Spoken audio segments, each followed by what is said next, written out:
स्वागत है साथियों।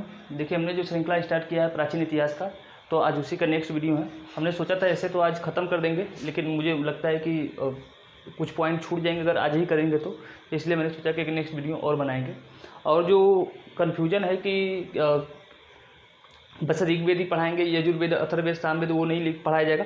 देखो, क्वेश्चन उसमें से नहीं बनता है। उसमें से जो भी क्वेश्चन बन सकता था मैंने वो करवा दिया है ऑलरेडी, पहले से मैंने करवा दिया है कि उनमें पूछ लिया जाता है कि अथर्ववेद को पढ़ने वाले को क्या बोलते हैं, या उनके जो ब्राह्मण साहित्य उनको क्या कहा जाता है, या जो यजुर्वेद है या सामवेद के जो ब्राह्मण साहित्य और उनके पढ़ने वाले को क्या कहा जाता है, मैंने वो वीडियो में ऑलरेडी बता दिया है।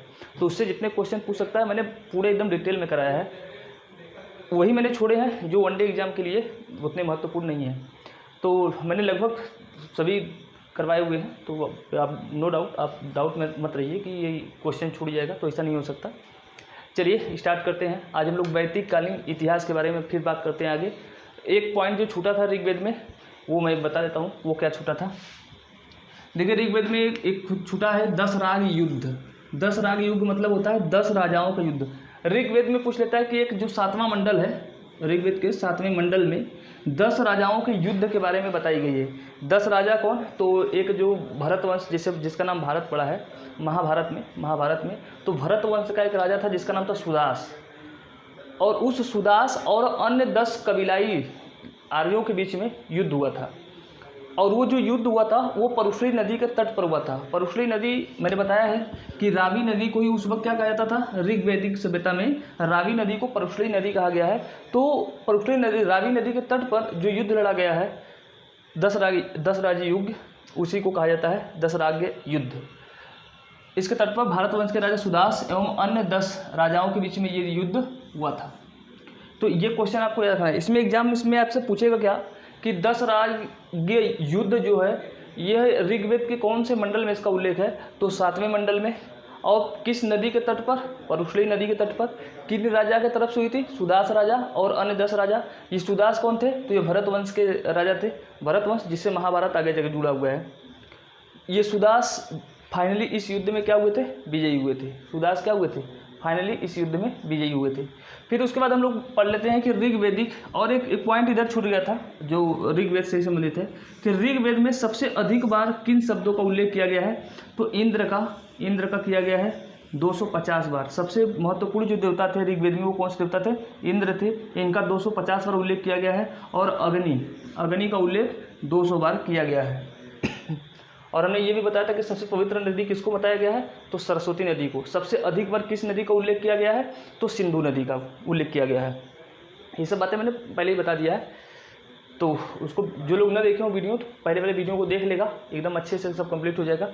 तो राजनीतिक स्थिति की बात करते हैं कि मतलब उस वक्त का जो राजनीतिक स्थिति कैसी थी। ऋग्वैदिक काल में जो राजनीतिक जो सरकार थी या जो शासन प्रणाली थी वो कैसा था, तो राजनीतिक व्यवस्था सरल तथा कबीलाई थी।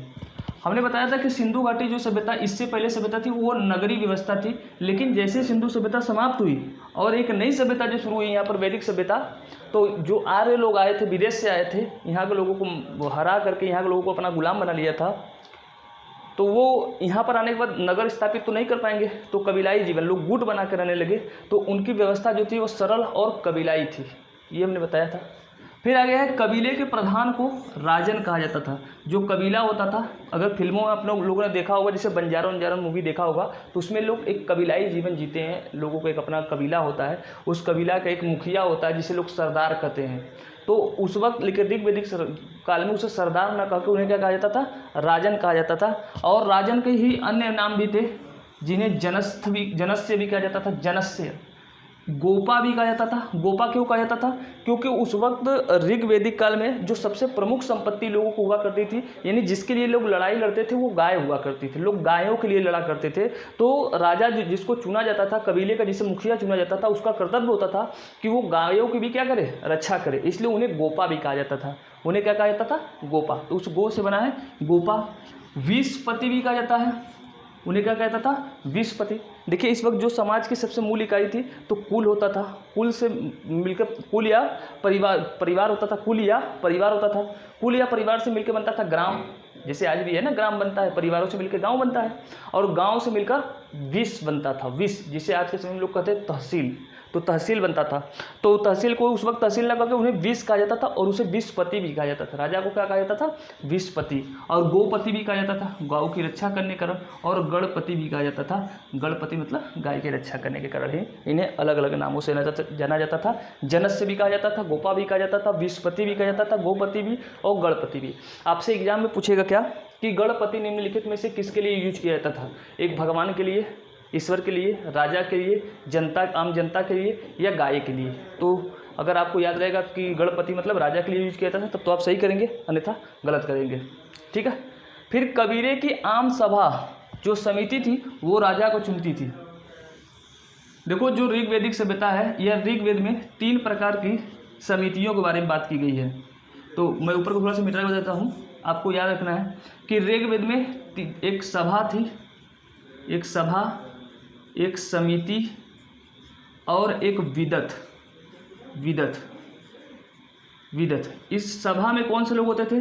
तो उस वक्त के समाज के जो सबसे वरिष्ठ लोग होते थे, जो पैसे वाले, जो अमीर लोग होते थे, या जो वरिष्ठ समाज के लोग होते थे, जो कुलीन होते थे या अभिजात थे, जो उच्च वर्ग के लोग होते थे, वो लोग सभा में सम्मिलित होते थे। किस में सम्मिलित होते थे? सभा में सम्मिलित होते थे। और नियम कानून मिला जुला करके यही बनाते थे। और इनको थोड़ा बहुत न्यायिक अधिकार भी होता था, किसी के साथ न्याय करने वाला भी अधिकार इसको प्राप्त थे। पूरे नहीं, पूरा अधिकार तो राजा के पास था, लेकिन इनको भी थोड़ा बहुत न्याय करने का अधिकार था।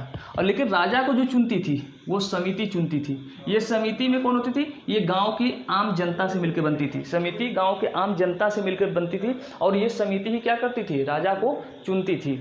लेकिन इस समिति में महिलाओं को आने की इजाज़त नहीं थी। मतलब समिति का सदस्य बनने में महिलाओं की उसकी भागीदारी नहीं होती थी समिति में, और समिति ही राजा को चुनती थी।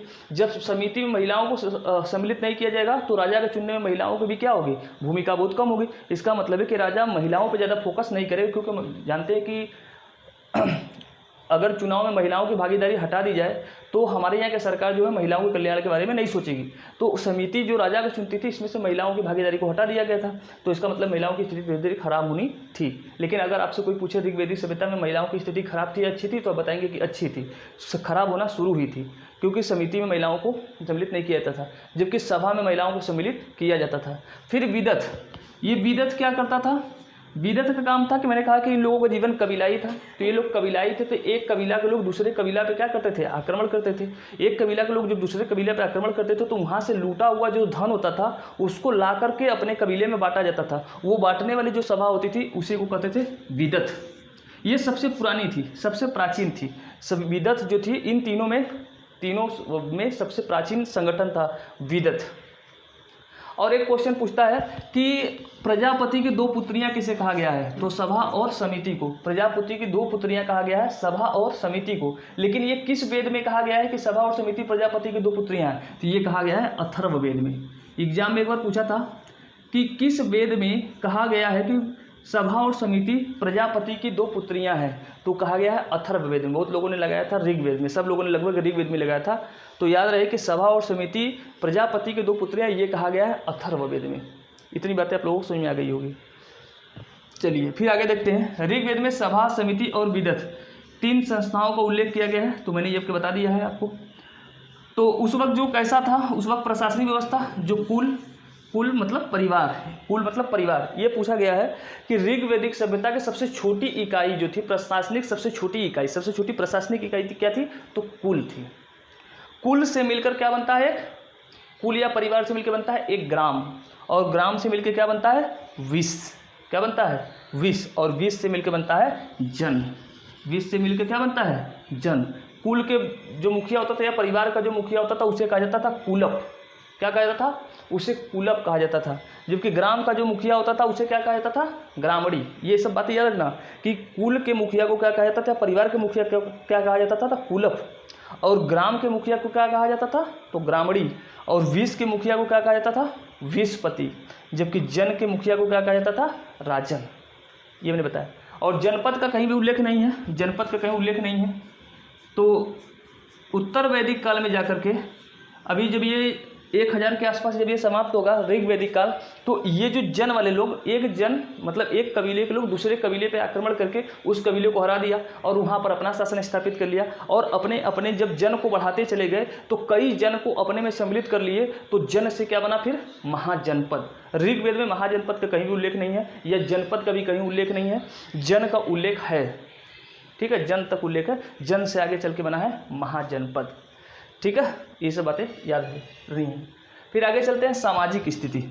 ऋग्वेद में लोगों की सामाजिक स्थिति कैसी थी, तो देखिए ऋग्वेद में सामाजिक इस संगठन का आधार गोत्र हुआ करता था।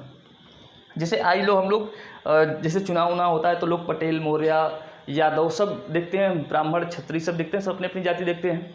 उस वक्त लोग संगठन जो बनाते थे वो किसके आधार बनाते थे, गोत्र में। जैसे अगर आप लोग देखेंगे आज भी तो कुछ ब्राह्मणों में या कुछ क्षत्रियों में या कुछ बहुत से लोग होते हैं जो शादी करने से पहले गोत्र मिलाते हैं। गोत्र का मतलब क्या मिलाते हैं कि जिनकी ऋग्वैदिक काल में जिन परिवारों के गाय एक साथ बांधा जाता था उन्हें एक गोत्र का कहा जाता है।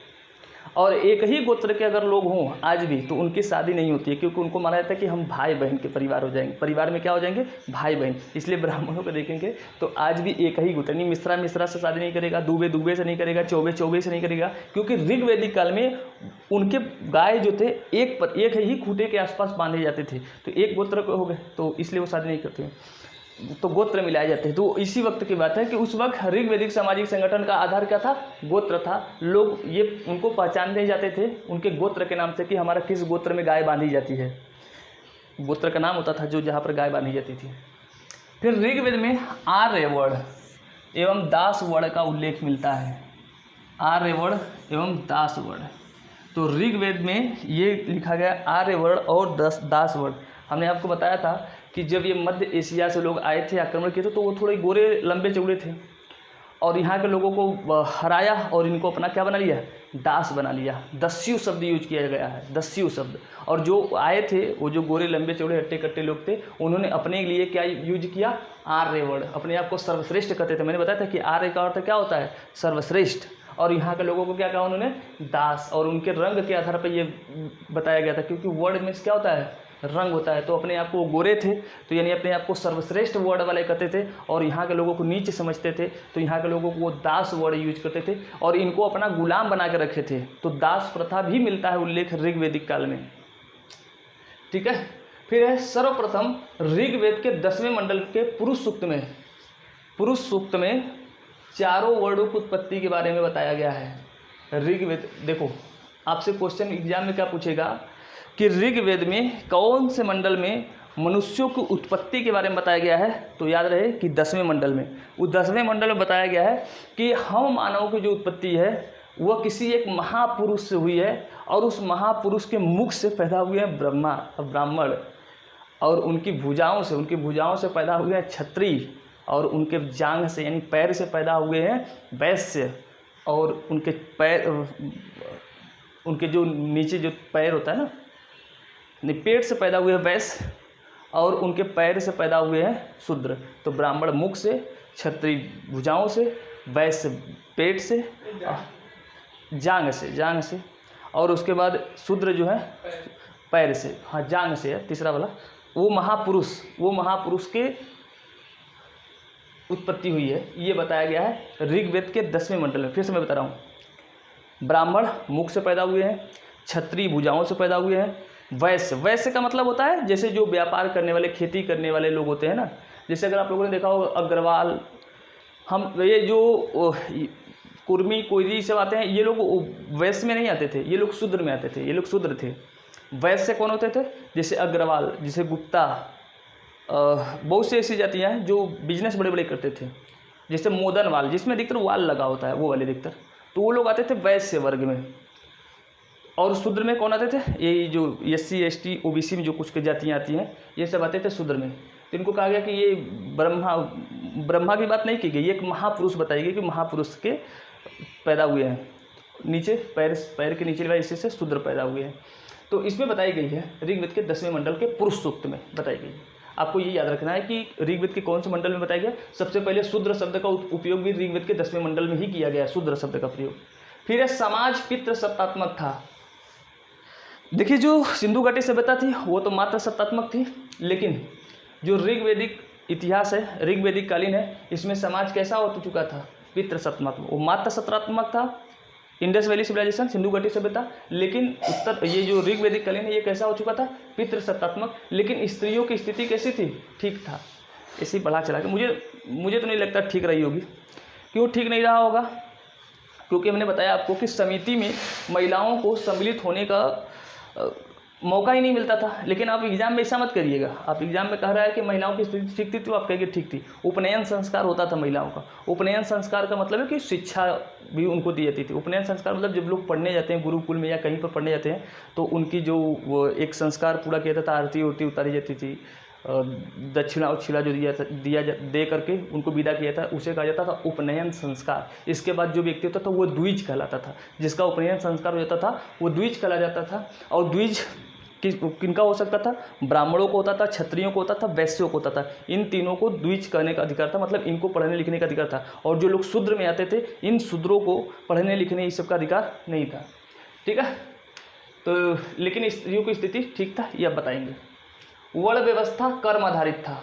वर्ण व्यवस्था कैसा था ऋग्वेद में, ऋग्वेदिक कालीन में वर्ण व्यवस्था जो थी वह कर्म आधारित थी। मतलब आप ब्राह्मण हो सकते हैं, क्षत्रिय हो सकते हैं, वैश्य हो सकते हैं, शूद्र भी हो सकते हैं। एक ही परिवार में अगर व्यक्ति जो पढ़ लिख करके पढ़ाने का कार्य कर रहा है तो उसमें हम कहेंगे कि वो ब्राह्मण कहलाएगा। जो रक्षा करने का कार्य करता है वो क्षत्रिय कहलाएगा। जो लड़ाई लड़ने का कार्य करता है, जो व्यापार बिजनेस करता है वो क्या कहलाएगा, वैश्य कहलाएगा।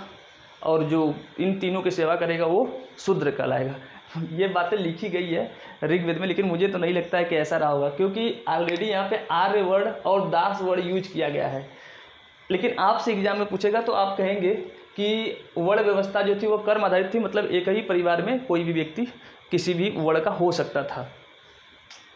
लेकिन इसके बाद जो उत्तर वैदिक काल आया, जब उत्तर वैदिक काल आया, उत्तर वैदिक काल, तो उत्तर वैदिक काल में जो वर्ण व्यवस्था थी, वर्ण व्यवस्था का मतलब सिंपल से अगर ना समझ में आए तो जाति व्यवस्था समझ लो, लेकिन थोड़ा सा अलग थी जाति व्यवस्था और वर्ण व्यवस्था अलग है।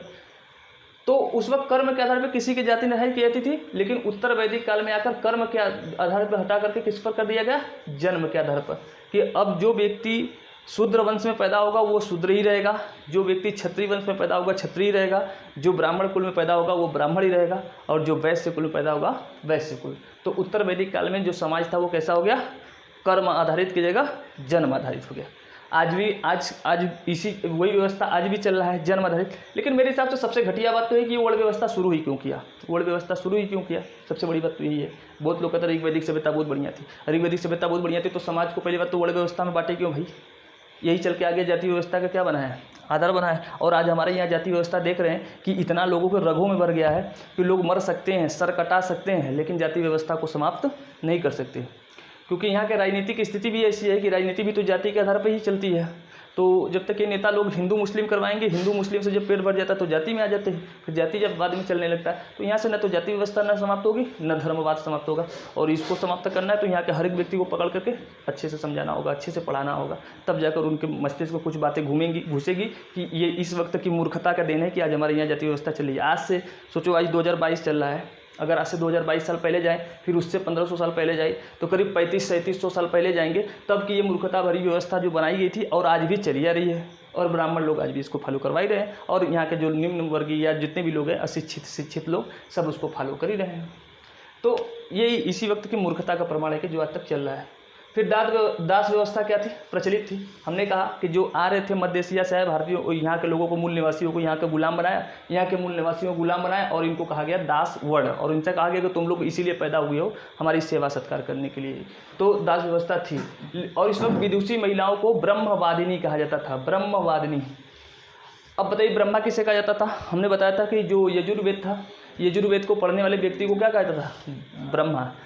तो उस वक्त जो महिलाएं थी, इनको भी, जो महिलाएं थी उनको भी वेद पुराण पढ़ने लिखने का अधिकार था, क्योंकि मैंने बताया उपनयन संस्कार महिलाओं को होता था। तो जो महिलाएं पढ़े लिखती थी, विद्वान हो जाते थे, और ये क्या करती थी पढ़ने लिखने में, वही वेद इस सब का उच्चारण करती थी, और कुछ कोनो महान काम थोड़ी करती थी। तो उन्हें ब्रह्मवादिनी कहा गया। पुरुष को ब्रह्मा कहा गया और महिलाओं को ब्रह्मवादिनी कहा गया। अविवाहित कन्या को अमाजू कहा जाता था। जो कन्याएं, जिन कन्याओं का विवाह शादी नहीं हुआ रहता था, उन कन्याओं को ऋग्वैदिक समाज में अमाजू कहा जाता था, अमाजू। ये एग्जाम में पूछा जाता है कि अमाजु निम्नलिखित में से ऋग्वैदिक सभ्यता में किसके लिए यूज किया गया है, तो कुंवारी कन्याओं को अमाजु कहा गया है। और जो विदुषी महिलाएं थी उन्हें क्या कहा गया है, ब्रह्मवादिनी। विदुषी बस विद्वान के लिए यूज किया था, लेकिन विद्वान वाली बात थी नहीं, वही वेद पुराण रट कर कौन विद्वान बन सकता है। फिर बाल विवाह नहीं होता था।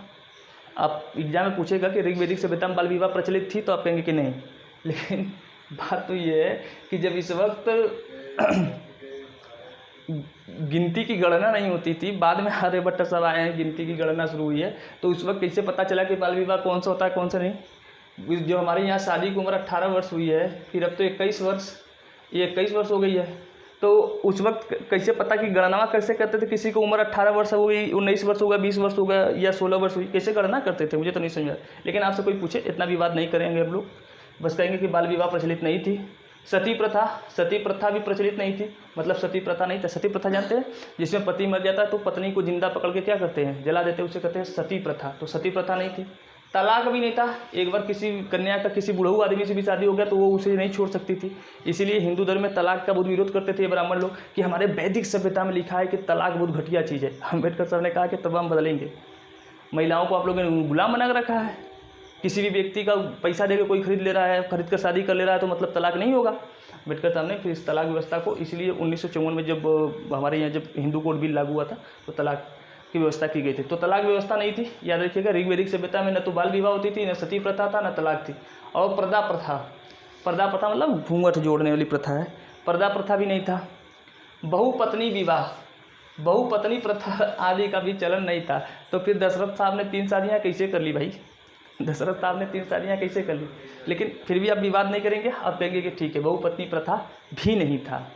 तो ये सब जितनी बुराइयाँ हैं ना, ये जो जिसने भी इतिहास लिखा है ना, इतिहास जिन लोगों ने भी हमारे देश का लिखा है, बड़ा छाट के लिखा है, बता कर खूब बढ़िया से कि बाल विवाह नहीं था। मतलब अपने ऋग्वैदिक सभ्यता को झूठी महिमा मंडित करने के लिए कि बाल विवाह नहीं था, सती प्रथा नहीं था, तलाक नहीं था, पर्दा प्रथा नहीं था, बहुपत्नी नहीं था। तो दशरथ के साथ 3 पत्नियाँ कैसे हो गई? वो बहुपत्नी नहीं था तो भाई। फिर आदि इन सब चीज़ों का चलन नहीं था। ठीक है, अब विवाद नहीं करेंगे, बस जैसे याद कर लीजिएगा। फिर विधवा विवाह एवं नियोग प्रथा का प्रचलन था। मतलब अगर कोई विधवा हो जाए तो उसका पुनः विवाह हो सकता है। विधवा का पुनः क्या हो सकता है? विवाह। ठीक है। और नियोग प्रथा का भी चलन था। नियोग प्रथा क्या होता है? नियोग प्रथा में कि अगर जैसे किसी महिला का मान लीजिए कि शादी हो गया और उसका पति मर गया, अब उसका पति मर गया तो मतलब उसका अब वो बच्चा पैदा नहीं कर सकती, तो उसे मोक्ष नहीं मिलेगा, क्योंकि चार पुरुषार्थ भी है, धर्म, अर्थ, काम और मोक्ष। तो जो जब आप काम नहीं करेंगे, काम मतलब एक नई पीढ़ी, नई संतति को उत्पन्न नहीं करेंगे, तो आपको मोक्ष कहाँ से मिलेगा? तो एक महिला अगर जिसका पति मर गया है, वो विधवा हो गई है, तो इसका मतलब नया बच्चा भी पैदा नहीं करेगी, तो उसे मोक्ष कैसे मिलेगा? तो उस वक्त क्या होता है कि जिस महिला का पति मर जाता है तो अपने देवर के साथ, मतलब अपने पति के भाई के साथ लैंगिक संबंध करके एक नए शिशु को जन्म दे सकती है। उसे कहा जाता है नियोग प्रथा। तो ऋग्वैदिक काल में नियोग प्रथा का चलन था। ठीक है, उसे कहते हैं नियोग प्रथा। तो विधवा विवाह प्रचलन में था, नियोग प्रथा भी प्रचलन में था, ये सब बातें थी। तो ये सब बातें जब प्रचलन में थी तो सब समाप्त कैसे हो गई? ये सब सारी बुराइयां लोग कहते हैं कि उत्तर वैदिक काल में शुरू हुई। उत्तर वैदिक काल में जब ऋग्वेद को छोड़कर यजुर, अथर्ववेद, सामवेद जो लिखा गया है जिस युग में, उसे कहते हैं उत्तर वैदिक काल। मतलब 1000 से लेकर 600 BC तक, ईसा मसीह के जन्म से 1600 BC, उसमें कुल बुराइयां हैं। कहते हैं कि ऋग्वेद बहुत अच्छे समय था। तो ठीक है, जैसे किताबें कहती हैं वैसा आप भी कहेंगे। ठीक है, लेकिन अपना तर्क शक्ति यूज करते हुए। तो जिन लोग हमसे जुड़े रहे सभी को धन्यवाद। गुड नाइट और बाय।